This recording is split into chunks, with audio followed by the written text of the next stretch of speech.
Hello everyone, and welcome to this new short tutorial where we are going to be creating this cool and simple transition effect.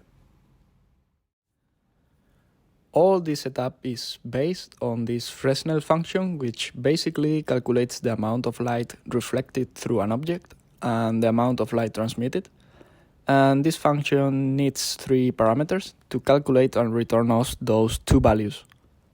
The parameters are basically a normalized vector that represents the direction of a light, the surface normals of our object, and the index of refraction of it. In this case, I'm using the direction from the camera to the object as the direction of the light. So basically all I need to do is introduce the path of my camera, convert that camera position to normal device coordinates, and normalize it.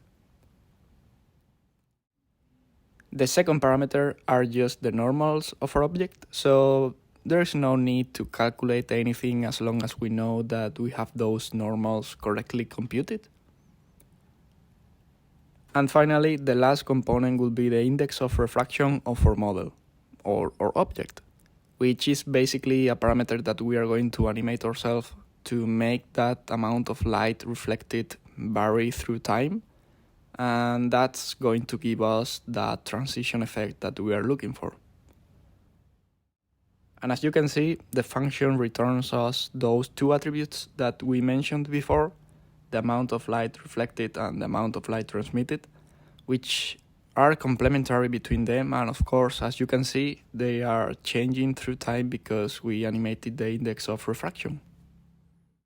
If we visualize that attribute, we see that we have this cool transition effect traveling through our model. Basically, all we need to do is use this attribute to drive the different layers of the effect that we would like to create. In this case, my first layer is just a basic surface layer that I created fitting that attribute to something that I like it. For the second layer, I'm converting the model to lines, fitting the alpha attribute using the red color channel and giving those lines a new color, something a little bit more glowy. And for the last layer, I'm scattering points in the surface of the model, fitting their alpha attribute using again the red channel, and I'm giving those points a noise to change a bit their position because they will be the initial part of the transition effect, and I wanted a bit of turbulence on that initial area.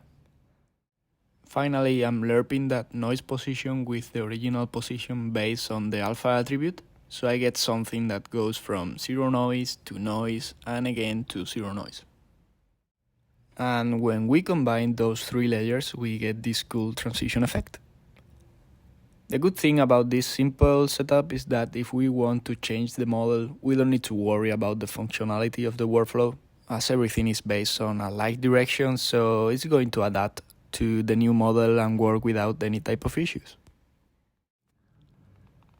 This last layer is just me rasterizing the points and doing a very basic pyro simulation to get a bit more complexity during the transition effect, but nothing complicated.